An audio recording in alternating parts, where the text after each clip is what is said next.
My name's Pat Stone. I'm direct the Center for Health Policy here at the School of Nursing, and very, very excited to be sponsoring this seminar with John Beard.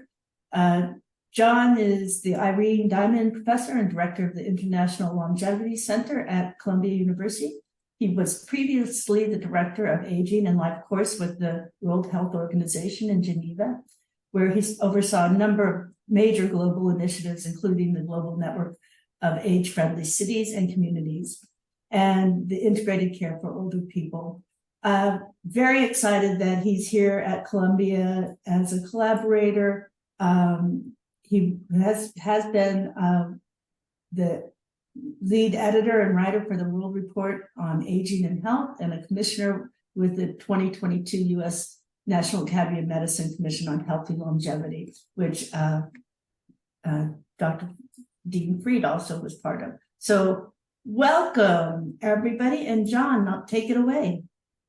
Thank you, Patricia, and welcome, everybody. Thanks for joining us.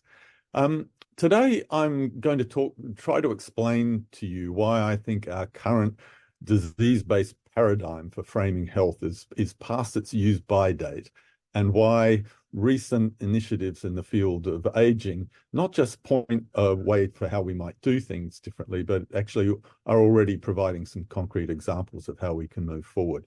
Now, I've got to apologize. We had a last-minute hiccup with my slides, so I haven't got them on my screen, and I have to, at every slide, say, can we please, next slide, please. So Kadra, who is going to help me, Kadra, can you please take us to the next slide?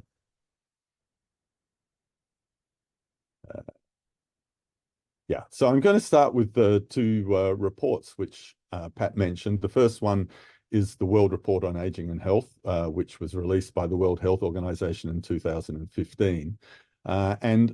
This was, I think, quite significant because it reframed the way people thought about aging and health away from thinking about it from a disease-based perspective to one that is focused on functioning and how we can build and maintain the ability that enables well-being.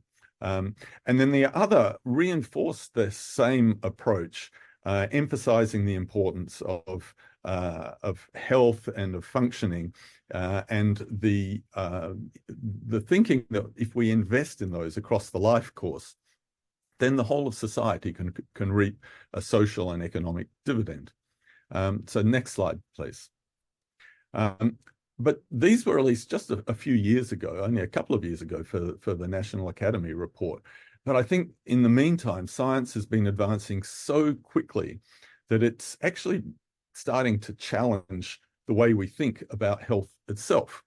And the first example of how I think that is happening is the emerging field of geroscience.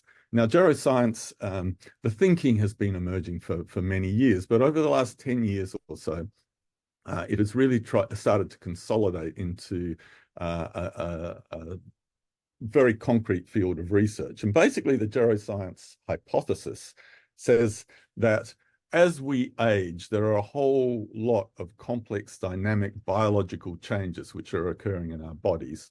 And ultimately, with time, they increase our risk, not just of one disease, but of multiple conditions, and also of the gradual loss of functioning, which we see with increasing age. Next slide, please.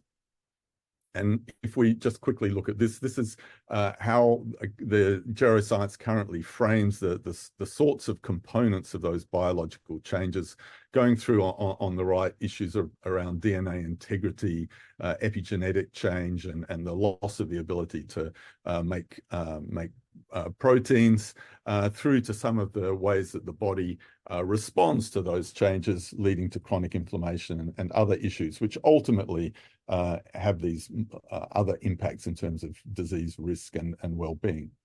The next slide, please.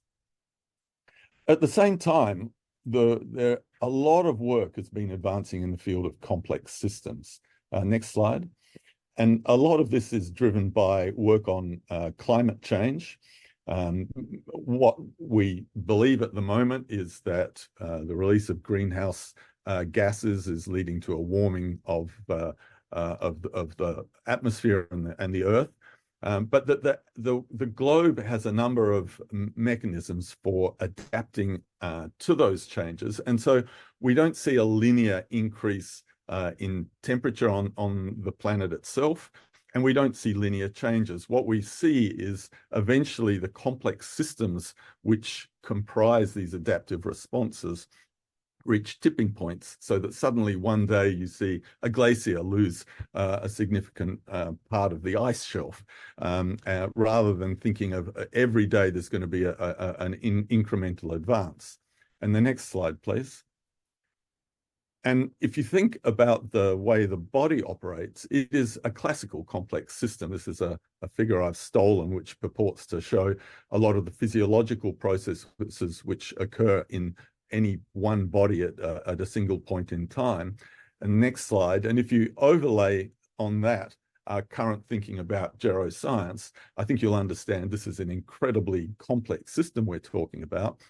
And we have the same changes in that this is not a linear process. What you can find is you reach these tipping points where suddenly some of the outcomes which we're interested in become manifest. Next slide. And then the third area of work, which is really rapidly advancing and which enables us to perhaps start for the first time to understand these complex systems and how they might impact on our health, is our ability to collect, process, and interpret big data, particularly using machine learning techniques. And this is allowing us, I think, for the first time to start to think about health directly to the changes which are occurring inside us, rather than, as we've always done in the past, relying on whether people are manifesting the symptoms of certain conditions and framing their health through that perspective. If we go to the next slide, please. So this is a figure many of you might be familiar with. It shows that as people get older, the risk of almost every chronic disease increases. And in fact, age is the biggest risk factor for these chronic conditions, much more than various lifestyle interventions, which we tend to focus on. Now, one of the problems in doing this is this is chronic disease prevalence. And by definition, that means that we have actually made a diagnosis of these conditions. If we go to the next slide, the problem is that we're only becoming aware of those conditions after 20 or 30 years of underlying change have led us to that place. And so if here you can see the dotted line suggests where a symptom threshold might occur. You can see that changes have been occurring for many years beforehand, and then the condition becomes manifest and we start to experience the symptoms of that condition. The problem with this, if we go to the next slide, is if this is where we're making a diagnosis and where we're starting to think about this disease, next slide, the best we can really hope for is to limit those symptoms and basically start undergoing chronic disease management. And then if we go to the next slide, of course, it's not just one condition. And the next slide, because most people, once they're over the age of 65, actually experience multimorbidities. And so if our current way of framing health and waiting for the emergence of disease as a way of managing the problems really has its limits in terms of basically only allowing us to manage these symptoms at a very late stage. Next slide. But there is another way we might think about it, which geroscience points to. If we can start to detect changes much earlier in life, when they're only very minor biological change, then that offers us, if we go to the next slide, the potential of controlling those changes and preventing the symptoms ever to appear, preventing the condition ever to become manifest. And so this is actually a very exciting way of thinking about things. If we go to the next slide. I was recently, last week, at a meeting at Cold Spring Harbor with some of the experts on geroscience and thinking about how we might move to this point to where we would be able to identify problems early on and then prevent their advancing. one of the things it requires is for us to identify biomarkers, which might allow us to monitor people's health at those much earlier stages. And this is one of the ways it's been proposed that we think about how we could look at those biomarkers. So the top line is biological aging. So that's basically those those dynamic underlying biological systems, which I was talking about at the very beginning. And if you follow that line along in the bright yellow area, we have a period where there might have been a few changes, but we have full compensation and biological resilience, so that if we face an exposure, we can manage it, and the body will get along just fine. After a while, though, the problems start to build up, and you get a decompensation of that resilience, until finally, when you enter the middle zone, the phenotypic aging starts to occur. So phenotypic aging is when we start to see the biological problems become manifest in physiologic systems. So we might start to see heart function or liver function or renal function start to deteriorate. That can advance for a little while. But all the while, what you will see is the bottom line, overtly, we seem fine. Our functioning, our cognitive capacity, our locomotor capacity, all of these things are fine until we then advance further and these problems start to become manifest, and then we enter a period of decompensation and decline. Now, my particular area of interest is how we think about that bottom line, which is really the outcome of these higher level changes. So if the way I would frame it is we try and focus on these complex biological systems, we look at the dynamic changes, and ultimately they become manifest in this outcome, which is functional aging. And in fact, it's not just functional aging, it's functioning across the whole of the life course, as I will try to explain. So if we go to the next slide. So to do this, I'm going to go back to the WHO World Report on Aging and Health, because I think it's a useful way of framing how to think about functioning. And what it said was that healthy aging is about the building and the maintaining of the functional ability that enables people to be and do the things they value. And by enabling them to be and do the things they value, it enables well-being. This is built on some work by Amartya Sen, the Nobel Prize winner, who developed a capabilities model, which is here being applied to health and to aging. Next slide. Next slide. Now, so what are the things that older people want to be and to do? Well, the first thing is we all need to have our basic needs met. We need to have somewhere to live. We need to be in a safe environment. We need to have financial security. We need to have access to appropriate nutrition and so on. Next slide. But people also want to learn, grow, and make decisions. And it's not just young people who want to be able to do that. Older people want to be able to do that. I want to be able to continue learning to my last breath. And I also want to be able to make decisions on events that influence me for as long as possible and not have somebody else tell me what to do. Next slide. Another attribute that people value is the ability to be mobile. You need to be able to get where you want to go, to be and do the things you want to be and do. The next slide. People want to build and maintain relationships. And in fact, as people age, that can become increasingly important. And then finally, next slide. People also want to contribute, not just contribute. They want to be acknowledged as a meaningful part of society and a valued individual. Now, if you look at all of these things, part of what determines whether you can be and do them is about yourself. It's about your physical and mental state. But a lot of what determines whether you can do these things is also the context. A lot of it is the environment that you live in. So I couldn't be talking to you today if we didn't have Zoom. I couldn't be seeing my screen if I didn't have my glasses.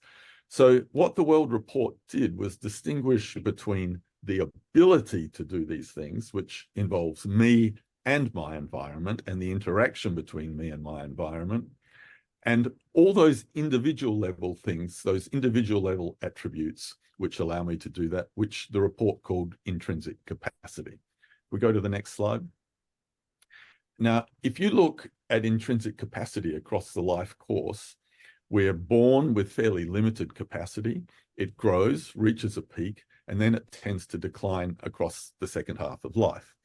And what we are also aware of is that the range of capacity tends to increase across the second half of life. So, which is important because, next slide, it means that, in the past, we tended to group people and say, older people, people 65 and above. But if you look at this figure, you can see why that's rather not a particularly useful way of thinking about aging, because what you will see is some people towards the very end of life are at the top of that range, and they have the intrinsic capacity almost as good as people at much, much younger ages, whereas there are other people who at much younger ages have lost capacity at the bottom of the range and who require significant care and support. So there is no typical person who's 65 and above. It's a very complex range, and this heterogeneity is important to understand.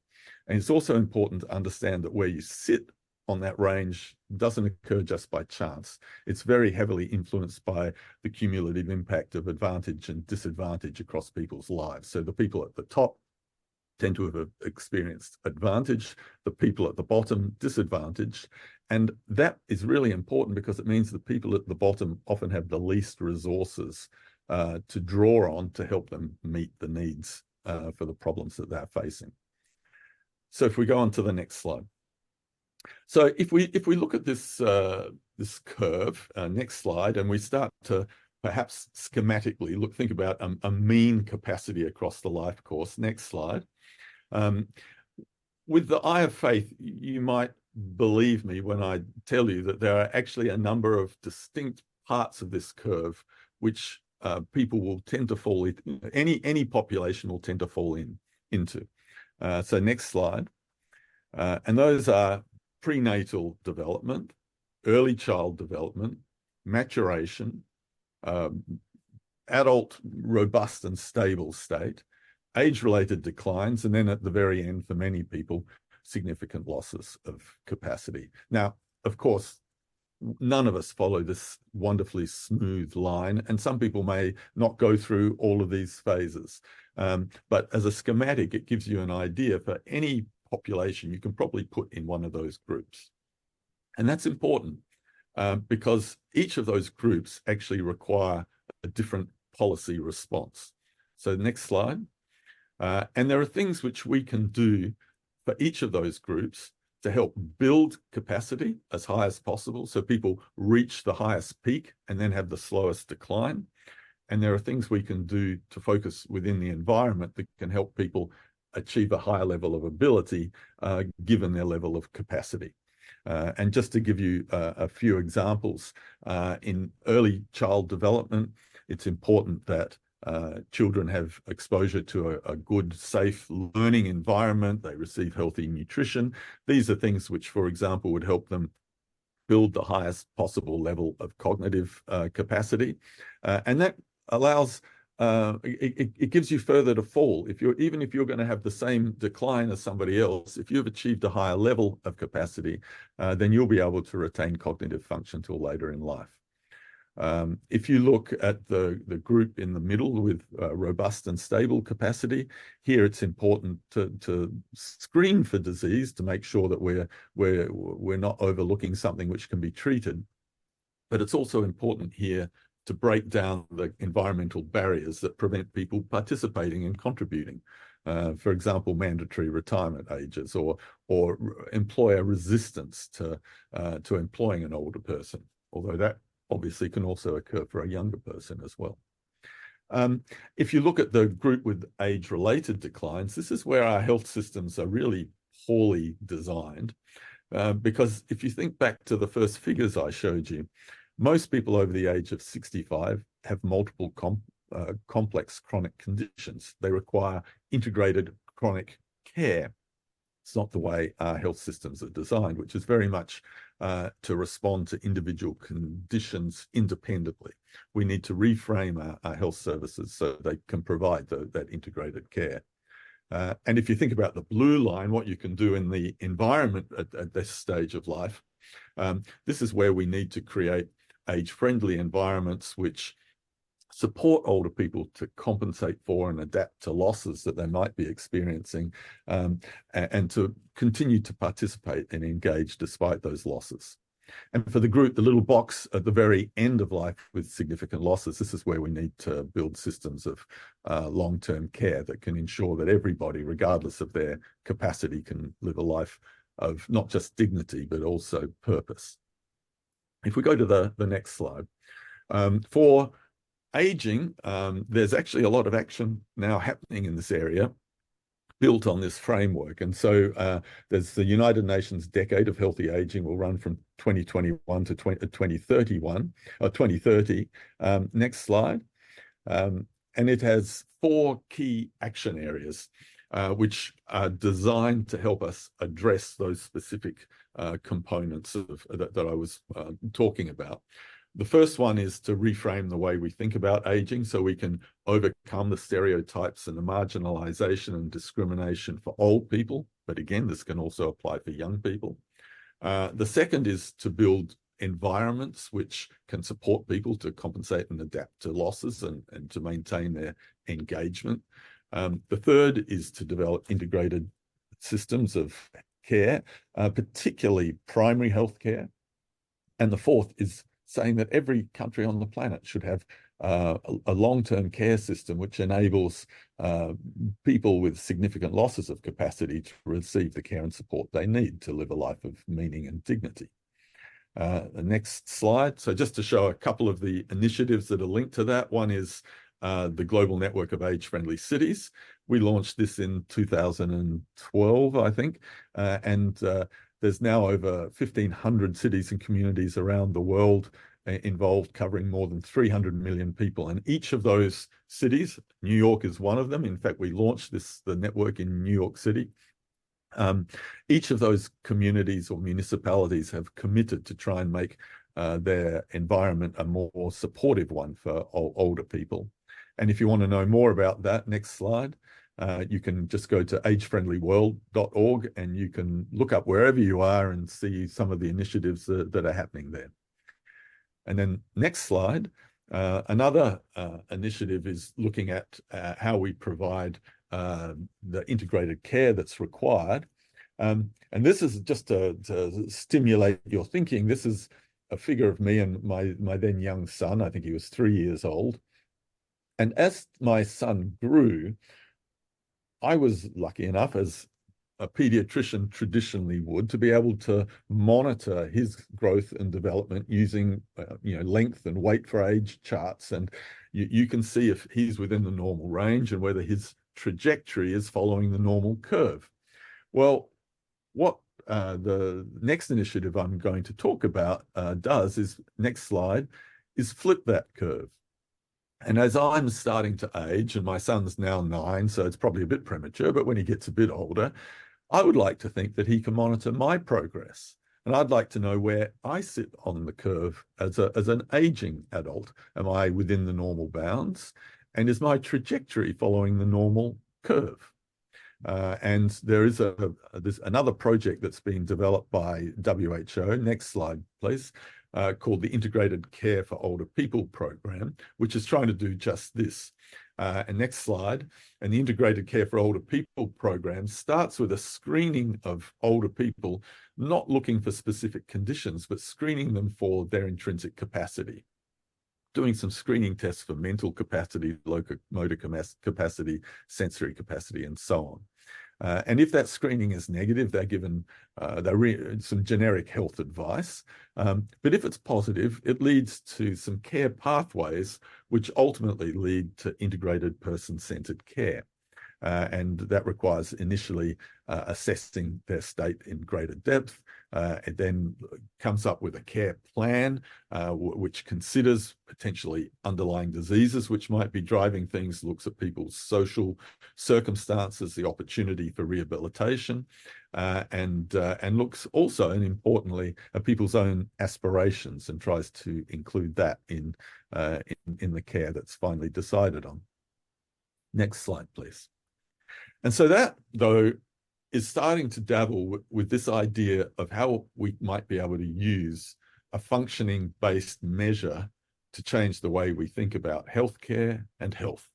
And to do that, what I've been working on over the last few years is trying to think about this construct of intrinsic capacity, all the individual level attributes that might contribute to functional ability, and how you might measure that. I mean, it was great when we wrote the report because we didn't have to define it, but if you can define it and find a way of measuring it, then it really does open up a whole lot of new opportunities, and ICOPE that I just described is one of them.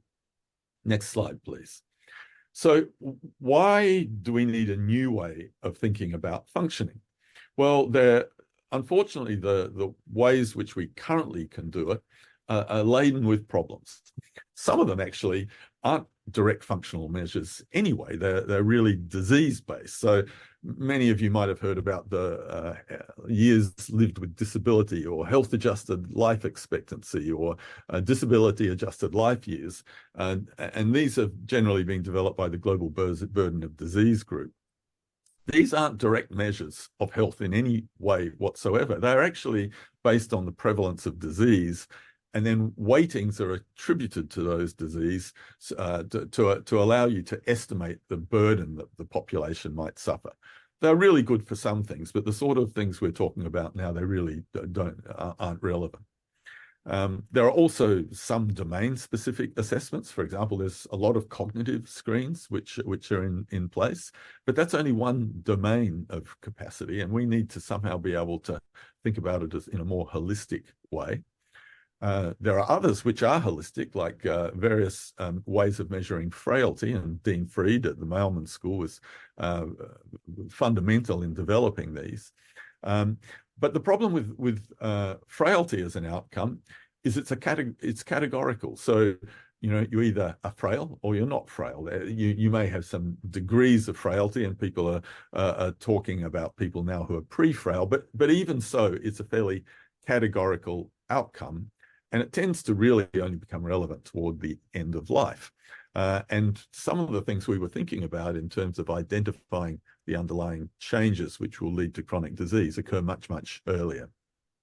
Other measures which you're probably aware of, like activities of daily living, are also really limited to people with severe losses. And in the case of instrumental activities of daily living, also don't distinguish between the impact of the environment and the individual. For example, one of the questions which is commonly asked is, how are you having problems using your phone? And, you know, every time you get a mobile phone, I have intense problems using my phone. It takes me a while to adapt. Next slide. So to try and think about how we might frame this construct, we went to the Health and Retirement family of studies, and this is a very large study which was started in the United States, which has followed over 25,000 people over 14 waves. But it's also been undertaken in England, in China, across Europe, and a range of other countries as well. But we just went to these high-income settings to do our analysis because it was simpler. And if you go to the next slide, and we went to those studies and we looked at all the possible variables which might be in this construct of intrinsic capacity, and then tried to think about, first of all, was it a meaningful construct? And secondly, how might it be built? So we did a factor analysis, and what you'll see here is that ultimately, this is from the English longitudinal study. You will see that we identified 5 domains of capacity: cognitive, sensory, vision and hearing; locomotor; vitality, which I'll come back to in a minute; and psychological, which heavily focused on depression or the absence of depression. If you go to the next slide, we also, in that same study, and also within the China Health and Retirement study, then looked at longitudinally, is this this construct which we've built using those variables, is that actually valid? Does it have any predictive value? And here what you can see is it's a very powerful predictor of subsequent loss of instrumental activities of daily living and activities of daily living. even after accounting for people's sex, their age, socioeconomic status, and the number of chronic conditions they have. And in fact, you'll see in this example that the number of chronic conditions you have actually operates through intrinsic capacity rather than having a direct impact on your subsequent health. Next slide. And so out of that, we proposed a structure for how you might think about this construct of intrinsic capacity. And the top of this slide shows the express capacities that I mentioned before. So locomotor, cognitive, sensory, psychological. And we've put in another box there for other because these studies didn't measure everything. And, you know, there's things that are important for older people like continence and sleep and things like that. And somehow we need to be able to factor them into our measure. But what we also thought, and unfortunately I won't flip back to the slide, but when we looked at what was within the vitality resilience domain, what we found was it was much more about some of the underlying biological processes than the overt expressions of capacity. And so what we proposed in this paper was that this operates at an underlying level. And in many ways, this vitality and resilience reflects the geroscience research that I was talking about earlier. It reflects all those complex underlying dynamic changes which ultimately lead to the expression of these overt capacities, and as those systems become dysfunctional, to the loss of those capacities. So this is a very different way of thinking about health. And then we thought, well, let's see how this might be applicable in research. If we go to the next slide. Sorry, just to show that figuratively, what I've done here, I've kept the red line, which is what we discussed before as being mean overt capacity, but I've also put in place a black line, which would cover your resilience. And unlike overt capacity, which builds from childhood, in childhood, we're actually born with high level of vitality and resilience, and it gradually declines over life. And that decline, as I suggested before, probably occurs before the expression of the loss of mean overt capacity. Next slide, please. And just to show that life is a bit like that, if you measure intrinsic capacity by age, this is across all the studies in Europe, what you see is this fairly smooth decline.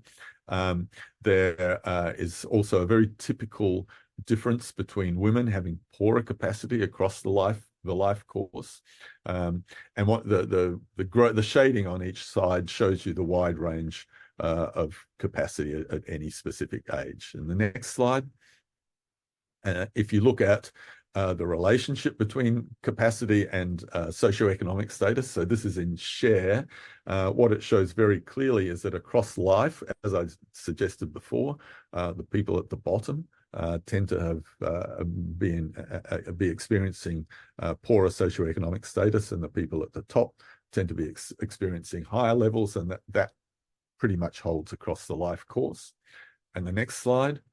And then if you look by setting, what you see is that there is significant variation between settings, which also reinforces this idea that the environment is an important determinant of your capacity. And next slide. And if you look at capacity, you can use it as a way of measuring the impact of different conditions. So here you see 3 different age groups, and each of the box plots describes a different condition, and you can assess which are the ones that really have the biggest impact on somebody's capacity. And also, interestingly, if you go to the next slide, you'll see that these people in pink are people who didn't have any condition, but their capacity still declines. So their health is much more than determined by the absence of those diseases. It's actually determined by these underlying changes I spoke about earlier. Next slide. We also have looked in China at whether early life and late life socioeconomic status makes a difference. And this is, fortunately, in the China study, they have a survey of early life events. And you can see in the top few rows, that people who were severely ill or didn't have access to a doctor had significantly worse capacity in older age. And we calculated from this that about 15% of the range of capacity that you see in older age was determined by early life factors. And then the next slide. Finally, what we've started to do is think, well, perhaps we can use this to answer an age-old question. And that is, we know that people are living longer these days, but are they living, experiencing those extra years in good health or bad health? How does the health of current generations of older people compare to previous generations? So here we went back to the English longitudinal study and did growth curve modeling to try and look at the trends of capacity. And what you would expect to see here if there has been no change is a linear curve, that there would be no difference between the cohorts. So the different colors you see here are different cohorts. The blue one at the top is people who've been born more recently, born in the 40s and 50s, and those in green are born much earlier, maybe in the 30s. And what you can actually see is that people with intrinsic capacity, and particularly if you look at cognition, it's very, very marked. People with cognitive capacity enter older age with much higher capacity, and that their decline is slower. And what that tells us is that there are a number of early life events which have enabled people to reach higher states of capacity, so there's further to fall, but also events which are slowing the decline, so that people who are old today are living with much greater health than people who lived in at the same age in the past. And this was something I did not expect, so I think it's quite significant. So the final slide. Next slide. So where could we take this? Well, to start off with, I've been giving you a few examples from public health and epidemiology and how it might be applied. I think we could also use it to start thinking about what are the behavioral risk factors which influence these biological changes early so that they ultimately have minimal impact on people's risk of disease and their functional state. We could also start to use these functional measures as a way of stratifying people for clinical trials so that we're comparing like with like. And we could also use it to make comparisons between the effectiveness and the impact of different interventions. So, for example, you might have an intervention targeting heart disease, you might have an intervention targeting respiratory disease. You should be able to look at the relative impact of those two interventions on people's capacity so that we know which is having the greatest impact on people's lives. And to do this, there is actually what's called an ICD code for age-related declines in capacity, and that hopefully will allow us to start using these functional outcomes as meaningful clinical and research endpoints. And I always had a dream that if we had this as a hard outcome, that everybody agreed this is a valid way of measuring health, then why wouldn't we fund health systems and health services to deliver the best outcome? At the moment, we fund health services on throughput. But if we funded them on outcome, we might actually start to have very radically different health services, which are much more oriented around people's real needs. And finally, I think what I've described to you, we're in early stages. This needs a lot of work. We need to refine the outcomes, the way we measure them, the way they come together. And particularly, we need to better characterize this relationship between those overt capacities like cognitive capacity and the underlying biological drivers. And I'm hoping that this will become the outcome that Geroscience focuses on. And then by doing that, we'll be able to link all the way from these basic biologic changes through to functional change and to the impact on people's lives. So I've had to race through it, and I'm sorry for having to talk about slide changes the whole way through. It's rather disruptive, but I wanted to make sure we had plenty of time for discussion. So I'm going to leave it there. John, thank you so much. people have been very engaged, and we do have some questions in the chat. One of the first questions was about where does psychological well-being fit into the geoscience focus on biological and physical well-being? Yeah, not very well at the moment, and that's another reason why I would like to think that we can start to look at these more functional outcomes. But I have to say, even within the analysis that I've done, when I talk about psychological well-being, really it's the absence of depression, and we need to have better markers of that. So if we were to develop some agreed instruments for testing capacity, it needs to include a better way of assessing it. And then hopefully it becomes an outcome that, and in fact, it's probably a two-way relationship between psychological well-being and those underlying drivers. Probably the underlying drivers erode our psychological well-being, but also our psychological well-being, if it's present, can slow the declines which we may otherwise experience. Yeah, and I would think psychological well-being is much more than absence of depression. Yeah. Absolutely. Yeah, it is much more. Jack has a question. Jack Rowe, did you want to? You're on mute, Jack. Oh, you're still on mute, Jack. Yeah. Well, oh, here he goes. Here he goes.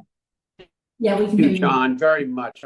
As always, it's a pleasure to hear you discuss these issues.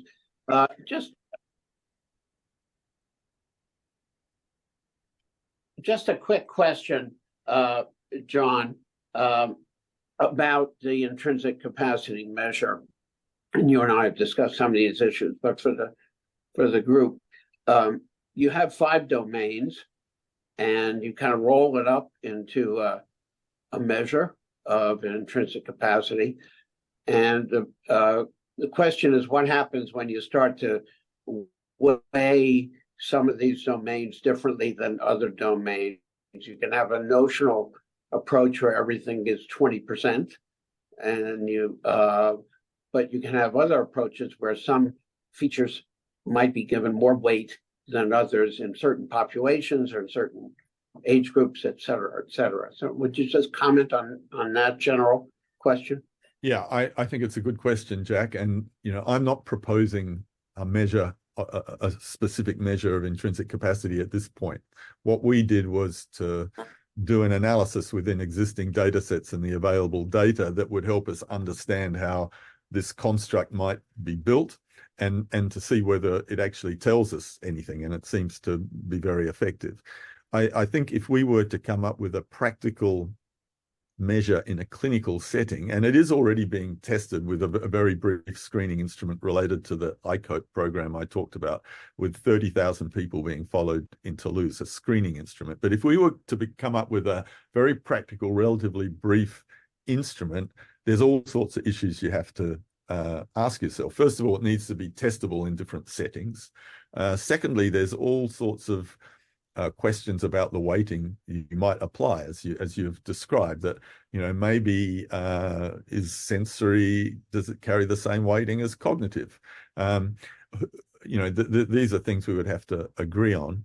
And finally, there are other issues such as ceiling effects, or so for example, you may have perfect health in locomotor, sensory, vitality, and psychological domains, but very significant cognitive losses. If you just have a summative way of doing it, that would mean that you would lose 20% of your capacity, and whereas the loss would be much, much more than that. So we need to figure out ways of doing that, and I think probably coming up with normative distributions for each of the domains, and looking at a way of adding up and saying that but that the score needs to be above a certain level in each of the domains. Otherwise, you've passed through a threshold effect, and it needs to be considered in a different way. So, but one of the things you mentioned, John, thank you, very quickly, is I think it's important to emphasize the point you made about not using measures that just count diseases, because that just doesn't work.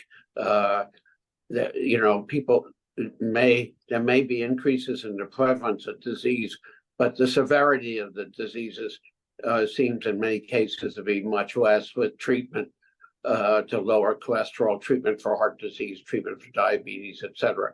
So just counting up diseases really doesn't tell you much, particularly if you try to compare people to the previous generation. Yeah, it's very problematic. I mean, is someone who has diabetes but is treated, how do you count them? Do you count them the same as someone who's untreated? How does having diabetes compared to having had a stroke? Or and also a lot of these conditions are actually really different manifestations of the same underlying problem. So yeah, it's not a really effective way of assessing health. Thanks so much. Another question that came through the chat was really sort of thinking it from the health policy perspective and plans to support the medical workforce about, like, I think it was your picture of your son, and you and your son, but, we have well child visits. Will we ever get to a well adult visit? And when would we get there? Anything you can talk about that? Absolutely. And, I think it's not just pediatrics. This is how geriatrics tends to work, is regular visits, holistically assessing people's progress, and then trying to understand what might be influencing that. And particularly in geriatrics, also trying to consider the environment that they live in and the issues that might arise from that. But what geroscience is suggesting is we should be able to move those assessments much, much earlier in life. If we had biomarkers of your health state at 30 or 40, and we could start to look at those curves then we can start to think in the same way, what is it that's driving this person off the normal distribution or the normal trajectory? So it's a very different way of thinking. Now, the problem is we're a long way from being able to do that too. There are at the moment biological clocks have been devised which look at methylation, for example, of DNA methylation as a way of trying to score you on biological age rather than chronological age. And they say, okay, your chronological age might be 50, but really you're going pretty well. You're 40 or you're 60, but they don't tell you much more than that. And that might only be one aspect of these complex dynamic systems that are changing. So we've got to do a lot of work to come up with those biomarkers. But this meeting I was at in Cold Spring Harbor actually was looking at that and trying to think about how we might be able to extend those curves, not just from pediatrics, but the whole way across that life curve that I spoke about. And unfortunately, in the meantime, until we get those clocks, there's a lot of charlatans out there suggesting a lot of things in midlife, and the science isn't yet at that stage, but it's changing so rapidly. Maybe even in 5 years I'll be telling you a different story. Alan, Jerry Powell, you had a question. Yeah, so That was your question, number two. Yeah, so I guess this is very interesting, very fascinating, and very exciting to hear. I just want to make sure I was clear. As a geriatrician, it's extremely challenging to do those well child visits, even well adult visits. I was actually family medicine base trained and really have a passion for geriatric palliative. So I'm in a very niche field. But I guess my thought was I've been trying to get age-friendly health system even within NYP Enterprise.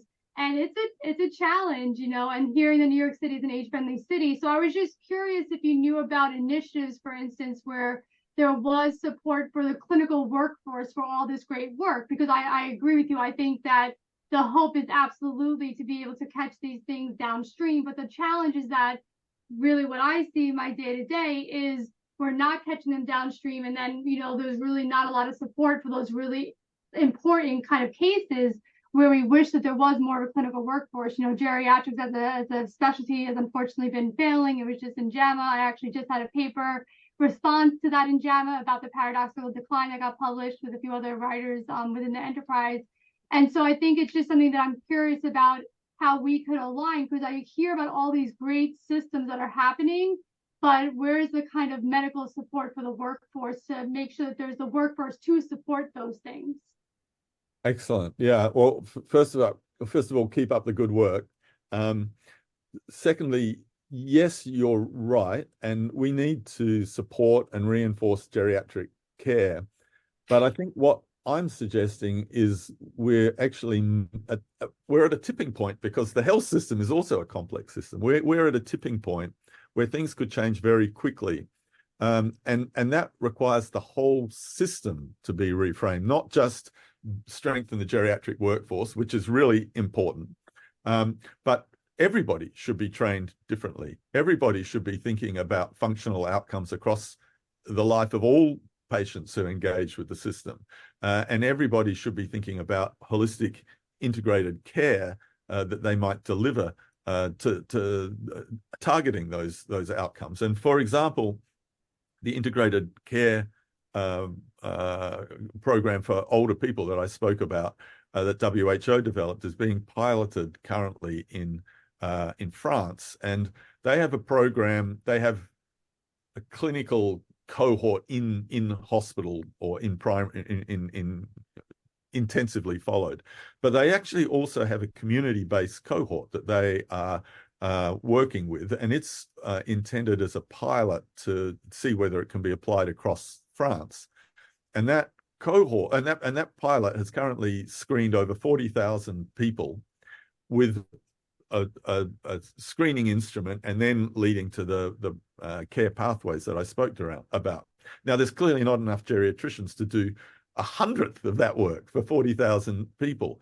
So what they're doing is thinking about the different practitioners who might be engaged. And so they're not necessarily geriatricians or even doctors. You know, they might be other healthcare providers, nurses, and so on. And most of the initial follow-up after the screening is actually in France done by nurses, and only if it's really required is it then passed on to geriatricians or other medical personnel. So I think what I'm looking at is we're at a point where we can start to think about the system differently, but the whole system has to change. And yes, we need to invest much more in geriatrics because it's so neglected. And as you say, it's paradoxical that as we're seeing more and more older people, we're seeing less and less geriatricians. But we also need to invest to reshape the system itself. That's really important, John. Somebody else was asking, Lisa was asking about the importance of the environment and social connection as reasons for the high prevalence of centenarians in the blue zones of the world, and what you think about that and intrinsic capacity and helping to establish policy. Okay, so about 25% of life expectancy is determined by our genes. You know, there's nothing we can do about it. The 75% is determined by our environment. And that, as I tried to explain, works across life. So you may have a very poor environment. Even if you then experience advantage for the rest of your life, that poverty will impact on you. But on the other hand, it often compounds because, you know, most people basically stay in the socioeconomic level that they started with, unfortunately. So that's number one. Number two, blue zones. Everybody asks about blue zones. You know, I have to say the TV series, you know, what it recommended and the lifestyle interventions are fine. I don't disagree with many of them, but you know, I go to Japan a lot. If you go to Japan, you know, the whole country is a blue zone. There's not one blue zone that's different than the others. And the way the blue zones have been identified is really retrospective without taking account of how that population got there. So, for example, in Japan, you know, if you're old now, you've probably had some rooting in the Second World War. Now, a lot of people died, so there's a sort of a survivor bias. And that might have been different in some places than in others. And then across the life course, people leave areas. So, you know, the people who are arbitrarily there when you visit a place, it might not tell you anything about what's happened across their life course. I think it's a great idea, but I'm pretty scientifically skeptical of the robustness of how they got to what was the right answer. Thank you for that. I think there's some value in the idea of the social connection being key to psychological health as you age, and probably that's the most important takeaway. Absolutely. I think that it's, look, and I meant to also emphasize that. I think connectivity is absolutely critical for people's health, for helping them maintain it. And also it provides a social resilience when people need to draw on the help of others to manage some of the problems that they're facing.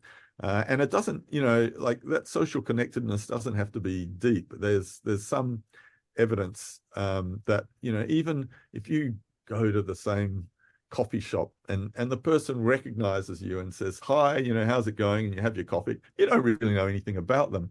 But that interaction is validating you as an individual. And that's actually really important for each of us in our own psychological health.